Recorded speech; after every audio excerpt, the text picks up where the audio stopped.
Hi. I am fresh out of the shower and ready to rant. As you can tell by the title of this video, I'm going to be talking about Donald Trump's first week as president. Now, I'd just like to preface this whole video by saying that these are my views, and I'm not here to start any drama or start a debate in the comments on why he won and why he's such the greatest president ever. I'm here to tell you, as a female, how I feel about his presidency and some of the main issues that I find in his first week. He's been very, very active. We're going to start with the wall. He's pledged to make the wall, but since Mexico's not going to pay for it, it's going to cost us $1.3 billion to build. Yes, this will create temporary jobs and jobs to maintain this wall over the course that it is up. It will cost $270 million to maintain a year. So that's going to be a big thing out of the U.S.'s pocket, which is something that us in debt don't need, nor do we need higher taxes because they're already high as they are. Next, I'd like to talk about the Dakota Access Pipeline. And the other one that I don't know the acronym for, and I apologize for this for anybody who is here to hear about that. I do not know about that issue, so I will not be talking about it.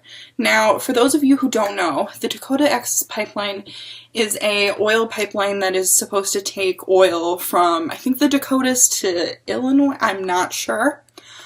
But it goes through sacred Native American grounds, and in the long run, if these pipes are not maintained, they will contaminate our water. He went ahead and signed on the continuation of that, which Obama had stopped near the end of his presidency.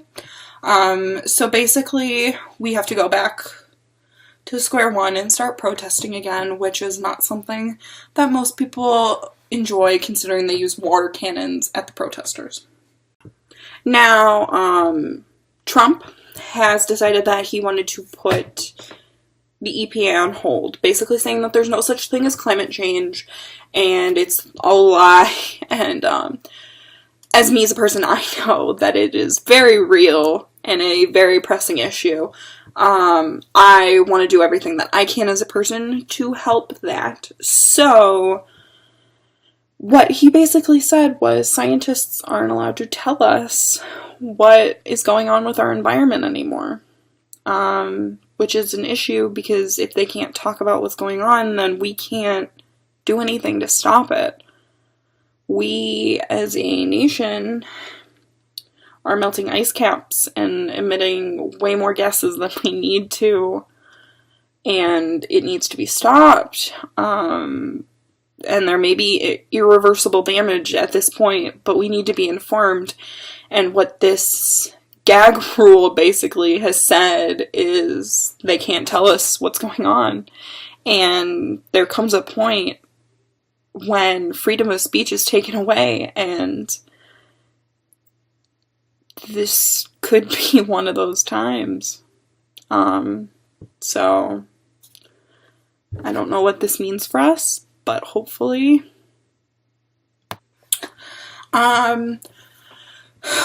One of the other things that Trump has done in his first week of presidency is promise to create jobs. Now, that was his main whole thing during his presidency. He promised to create jobs, but in his first week has frozen all federal hiring except the military. I just want to talk about that because if you're promising to create jobs, why do you freeze job hiring? It just doesn't make sense to me as a person. So, next I'd like to talk about his wife, Melania. I'm sorry if I'm mispronouncing her name. I'm not good with names. But the poor girl.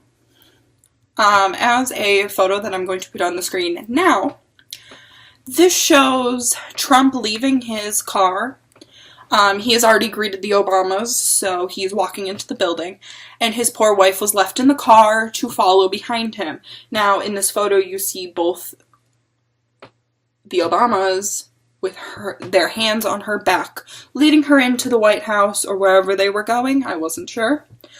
Because he wouldn't. And this actually created the meme face of Michelle Obama, which I will not put on the screen now.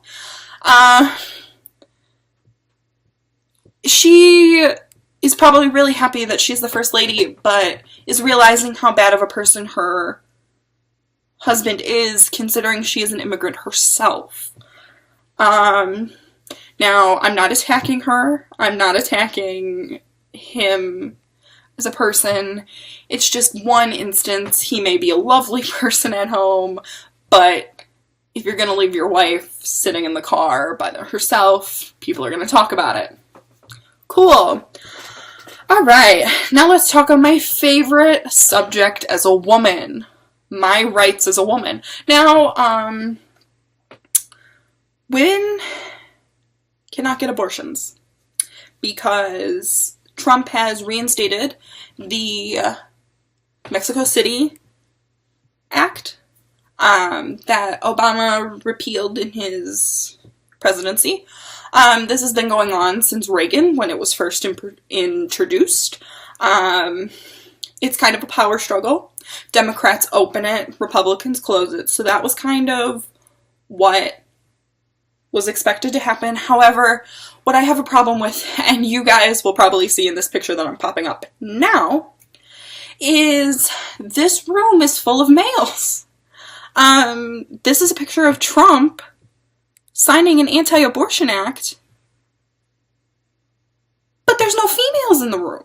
So that's what I have an issue with, because this means that he may have not listened to females if they were talking to him. Okay, so with this abortion act, it means that if any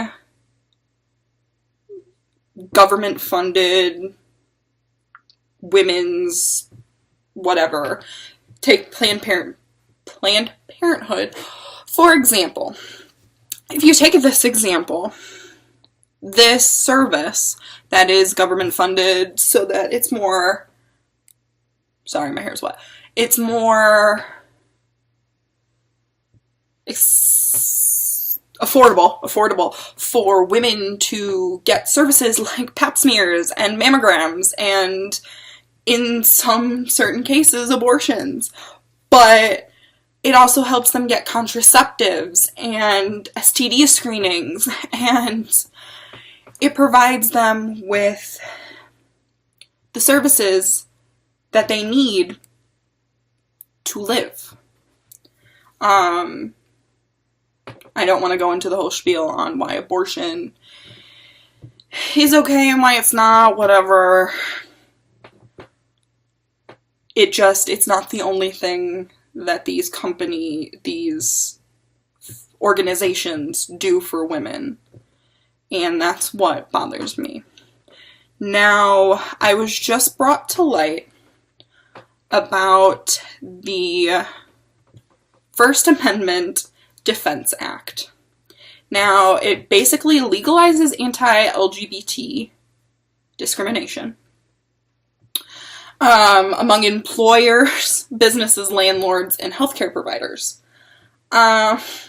He's pledged to sign it in September, and it was first introduced to the House in June 17th of 2015. I'm sorry, I'm reading this on a screen that's below my laptop, which is what I'm filming on, so that's why I'm looking at this. Now, I don't even need to go into why this is so bad, because they're people, and if even psychologists can't find chemical makeups in these people's, like, it's not a learned thing. And that's another topic that I don't want to go into, but this is my personal opinion. This is not a choice. They are born the way that they are. So to tell employers that it is okay to not employ somebody who is LGBT, and to tell businesses that they don't have to serve LGBT, and to tell people that they can't, that their landlords can tell them, I don't want you here because you're a male sleeping with a male, or a female sleeping with a female, or transgender, or bisexual.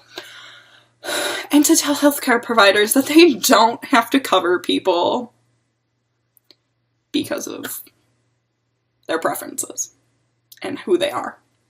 It's not okay. But as a firm believer in love and caring, I am going to ask you guys to nicely just be nice to one another. These next 4 years, if there's even 4 years, but let's be real, we don't want Pence either. But we're going to get into him in another video. Just be nice to one another. In these next 4 years, we need to have unity, and that's something that before the inauguration that we were moving towards, and I hope we continue to move towards it as a nation. Now, I'd like to go back on the Planned Parenthood thing really quickly and just talk about how another foreign country has told us that we have basically told us that we will get funding from them for our organizations. Because they don't like Trump either. Seems to be a common theme. But, I just be nice to one another, and that's all we can do at this point. Maybe it'll get better, maybe it won't, but, I mean, as we've seen from the Women's March, we can all come together and support one thing. And that's what we need to focus on for the next 4 years. And, just be smart. Be smart with your decisions. Because people will backlash at you. We need to live in harmony, and that's all I'm asking you guys. So, I will see you in the next video. Peace and love and happiness. I love you guys, so love each other. Alright. Bye.